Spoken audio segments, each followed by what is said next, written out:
Hi everyone, आज के इस सेशन में आप सभी का स्वागत है। तो आज हम डिस्कस करने वाले हैं एनकोडिंग स्कीम्स के बारे में।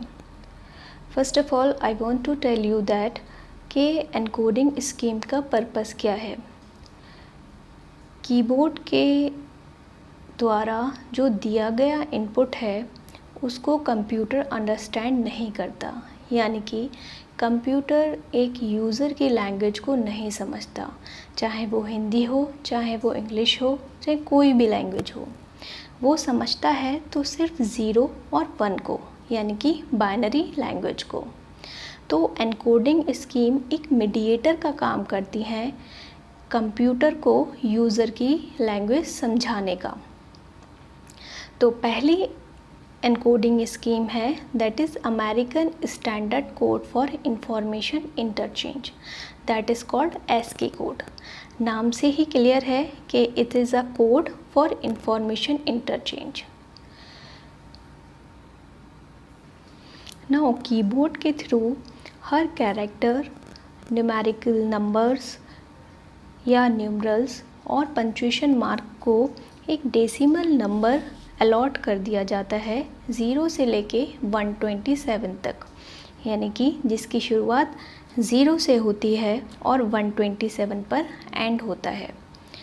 तो फॉर एग्ज़ाम्पल हमने एक कीबोर्ड के थ्रू 4 इनपुट किया और ये 4 मुझे आउटपुट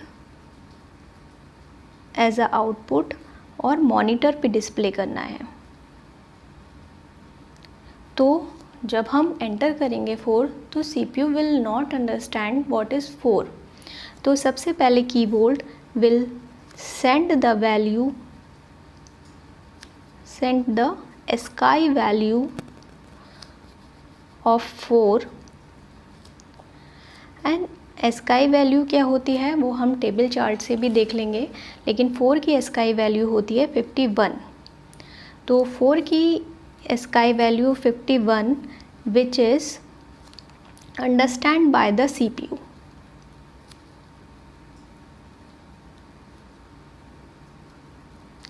CPU 51 को अंडरस्टैंड नहीं करेगा, CPU इसके बाइनरी इक्विवेलेंट को अंडरस्टैंड करेगा।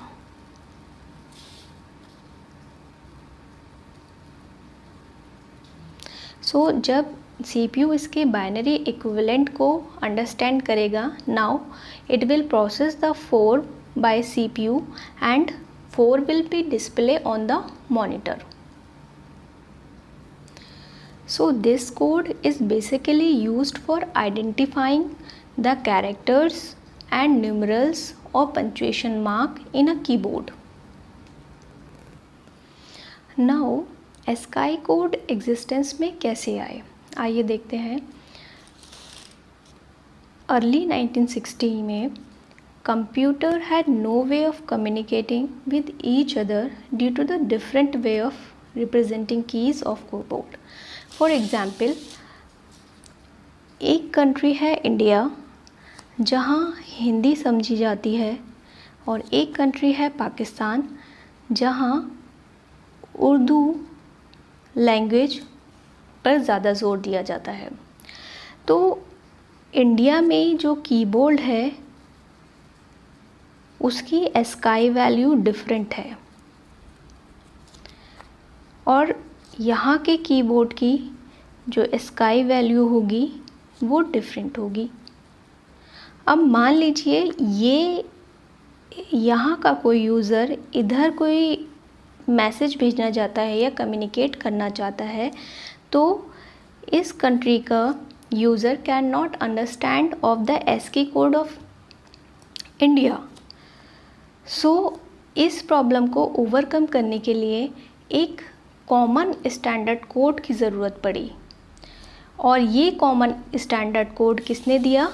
USA ने दिया। इसीलिए इसको हम American standard code for interchange बोलते हैं। सो USA provide the encoding schemes ASCII for standardizing the character representation. पहले ASCII में 7 बिट यूज़ होती थी कैरेक्टर को रिप्रेजेंट करने के लिए, क्योंकि कंप्यूटर बाइनरी डिजिट को समझता है, दैट इज़ 0 एंड 1। तो ये कितनी डिजिट हैं? 2। और 7 बिट यूज़ होती हैं कैरेक्टर को रिप्रेजेंट करने के लिए। तो टोटल नंबर ऑफ बिट्स कितनी हुई? टोटल नंबर ऑफ कैरेक्टर्स कितने हुए ऑन द कीबोर्ड? एक कीबोर्ड पे कितने टोटल नंबर ऑफ कैरेक्टर हैं? That is calculated by 2 to the power 7, that is 128. So 128 characters are present on an English keyboard.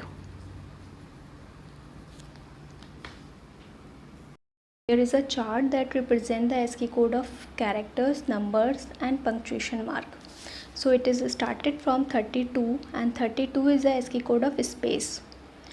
33 is the ASCII code of exclamatory sign.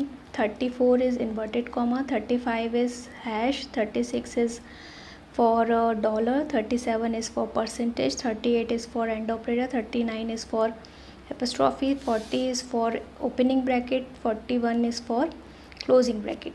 इसी तरीके से 42 is for multiplication, and here 45 is for dash, and 48 से 57, which is very important, this is the ASCII code of 0 to 9 numbers. Means 48 represent the ASCII code of 0, 49 is for 1, 50 is for 2, and so on.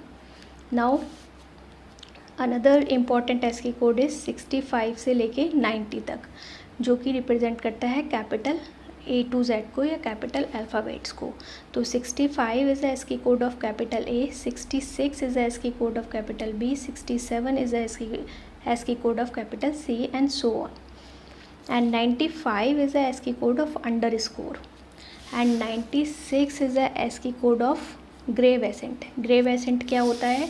Grave accent basically sound को represent करता है।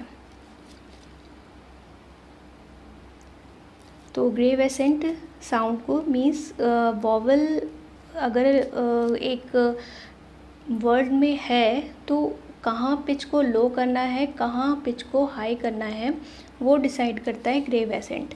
जैसे इस ये vowel पे ही अगर हम ये लगा दें, मान लीजिए A-E-I-O-U, तो इस पे ये ग्रेव एसेंट लगा देते हैं, तो ये यू की आवाज़ जो है पिच को डिसाइड करेगी कि इसको लो पिच में पढ़ना है या फिर हाई पिच में पढ़ना है।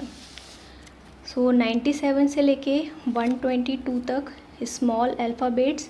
97 is a ASCII code of small a, 98 is a ASCII code of small b, and so on. And these are the ASCII code of these symbols. So there is a questions which is given to you that here एक word दिया गया है data in small and data in the capital. Here the D is capital, and you have to convert the encode value into the binary value. So इसकी सबसे पहले आपको ASCII value find करनी होगी और उसके बाद उसे चेंज करना होगा बाइनरी वैल्यू में, that is understand by the computer. So how can we resolve this type of questions? Let's talk about. So पहला देखते हैं, डेटा को हमें रिजॉल्व करना है, यानी कि इसके ASCII कोड को रीड करना है और एक बाइनरी फॉर्म में कन्वर्ट करना है, which is understandable bye the computer. So D का जो ASCII कोड है वो कितना है, क्योंकि यहाँ देखिए कैपिटल डी की बात कर रहे हैं. कैपिटल डी स्टार्ट हुआ है 65 से लेके 90 तक. 65 पे ए है और 4th पोजीशन पे डी होता है, तो मैं 65 में 3 और ऐड कर दूँ तो डी की पोजीशन वैल्यू 68 मिल जाएगी, यानी कि डी का ASCII कोड 68 मिल जाएगा. सो डी का ASCII कोड कितना हो गया? 68. Now convert this 68 into binary form.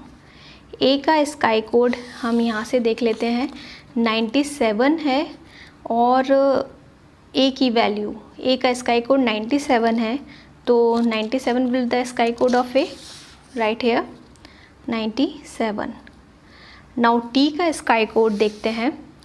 T किस पोजीशन पे आता है? 20 पोजीशन पे, क्योंकि A 97 से शुरू है तो 97 में अगर हम 19 और जोड़ दें तो हमें T का SKY कोड मिल जाएगा. सो कितना हो जाएगा इसका SKY कोड? 116. सो T का SKY कोड इज़ 116. A का कितना हो जाएगा? 97. अब इस SKY कोड को आपको बाइनरी फॉर्म में चेंज करना है. सबसे पहले किसका SKY कोड चेंज करते हैं? 68 का. तो 68 का कैसे करेंगे? 2 से हम डिवीज़न करते जाएंगे और यहाँ पे रिमाइंडर लिखते जाएंगे. या तो रिमाइंडर 0 आएगा या फिर 1 आएगा. तो 2 3 6, 0 रिमाइंडर आया. 17, that is a 0 remainder. 2 8 is a 16, remainder is 1. 2 4 is a 8, remainder is 0. 2 2 is a 4, that remainder is 0 also.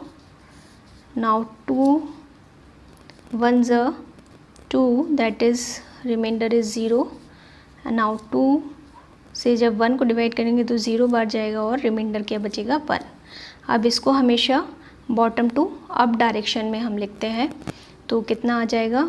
1 0 0 0 1 0 0. तो ये 7 बिट कोड होगा, क्योंकि SKY कोड जो होते हैं इंग्लिश कीबोर्ड में वो 7 बिट होते हैं. That is base 2. नाउ आइए देखते हैं 97 का इसी तरीके से निकालेंगे हम. SKY कोड कितना आ जाएगा? You have to calculate your own. So 1 1 0 0 0 0 1. Now T का जो SKY कोड आएगा वो कितना आएगा? 1 1 1 0 1 0 0. इसी तरीके से A का भी SKY कोड सेम होगा. Now here is a word and you have to encode first into the SKY code. तो SKY कोड क्या होगा? D का 68, 97, T का 116 and A का 97. Now convert into the binary form, that is understand by the CPU. This is a binary equivalent. So data को इस तरीके से CPU समझेगा. नाउ अब आप कन्वर्ट कर सकते हैं DA को. D का SKY कोड कितना हो जाएगा? क्योंकि D 65 है और D जो है वो 4th पोजीशन पे है और A शुरुआत है 65 से. तो D का SKY कोड क्या? 68. इसी तरीके से इसका कितना हो जाएगा? 65. T का SKY कोड, क्योंकि T जो है वो 20 पोजीशन पे और 65 में जब 19 ऐड करेंगे, क्योंकि 19 पोजीशन आगे है T A से, तो 9 और 5 14 और 6 और 1 7 और 1 8, यानी कि इसका SKY कोड 84 होगा, इसका 65. Now you can convert this value into the binary form by your own. Now this is another example in which you have to convert binary equivalent into input form given by user. So यहाँ binary equivalent दे रखा है, तो सबसे पहले तो आप क्या करेंगे? यहाँ 7 बिट कंबाइन करेंगे या इनकी 7 बिट की पेयरिंग करेंगे. 1 2 3 4 5 6 7.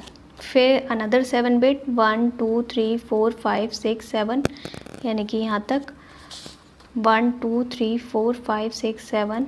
देन ये और 1 2 3 4 5 6. अब यहाँ देखिए 6 बिट हैं, तो यहाँ हम लेफ़्ट सिग्निफिकेंट बिट 0 ऐड कर लेंगे. तो क्योंकि हमें 7 बिट कंप्लीट करनी है, तो ये आपके 7 बिट डेटा हो गया. सो अब इसको बाइनरी इक्विवेलेंट दे रखा है, इसको हमें डेसिबल इक्विवेलेंट या फिर SKY कोड में चेंज करना है. तो सपोज़ 1 0 0 0 1 0 0 को चेंज करना है, तो मुझे 2 टू द पावर 0 को मल्टीप्लाई करना होगा इस 0 से, क्योंकि ये इस पोजीशन पर है 2 टू द पावर 0 पर, ठीक है। तो अब इससे मल्टीप्लाई करना होगा और अनदर बिट में ऐड करना होगा। 2 टू द पावर 1 को इससे मल्टीप्लाई करेंगे, इसी तरीके से 2 टू द पावर 2 को 1 से मल्टीप्लाई करेंगे और इसमें ऐड कर देंगे। 2 टू द पावर 3 को इससे मल्टीप्लाई करेंगे एंड सो ऑन। तो देखिए ये और ये वाली बिट तो ज़ीरो ही बन जाएंगी और ये भी बिट ज़ीरो बन जाएंगी। हमारे पास एक तो ये बिट बचेगी क्योंकि इससे मल्टीप्लाई 1 है, और एक बिट ये बचेगी क्योंकि यहाँ इसकी वैल्यू ट्रू है। तो 2 to the power 6 into 1 plus 2 to the power 2 into 1, ये वैल्यू कितनी आ गई? 64 प्लस 4 दैट इज़ 68। 68 का क्या मतलब हुआ? ये 68 ASCII कोड है किसका? D का। तो इसका जो इनपुट फॉर्म है वो क्या है? D। इसी तरीके से हम इसको चेंज करेंगे, तो 1 1 0 0 0 0 1, 2 to the power 0, 2 to the power 1, 2 to the power 2, 2 to the power 3, 2 to the power 4 and 2 to the power 5 and 2 to the power 6। क्योंकि ये बिट ऑफ बिट हैं तो ये वैल्यू ज़ीरो बन जाएंगी और ऑन बिट ही वैल्यू ऐड हो जाएंगी। 2 to the power 6 into 1 plus 2 to the power 5 into 1 plus 2 to the power 0 into 1। Now this is 64, this is 32 and this is 1, that is equals to 97, and which is the ASCII code of which? That is small a। इसी तरीके से इसका value कितना है? 1 1 1 0 1 0 0, that is 116। 116 is the ASCII code of small t। और ये जो है अनदर बिट 0 1 1 1 1 1 1, यानी कि ये जो वैल्यू आएगी वो कितनी आएगी? 2 to the power 0, 2 to the power 1, 2 to the power 2, 2 to the power 3, 2 to the power 4 5, यानी कि 32 plus 2 to the power 4 that is 16 plus 4 plus 2 plus 1 which is equals to 63। और 63 अगर हम ASCII कोड टेबल में देखें तो वो value होती है क्वेश्चन मार्क की। तो जो इसका इक्वलेंट है वो क्या आएगा? Question mark plus this is T, this is A and this is D। So this is the input which is given by user। So you can convert the input into the binary data as well as you can convert binary equivalent into the input form। So today we have discussed the purpose of ASCII code and how computer can understand the data which is given by the user। So this is about today's session. If you like my video, if you have gained some knowledge from my video, then please like, share and subscribe my channel. Thank you for watching my video.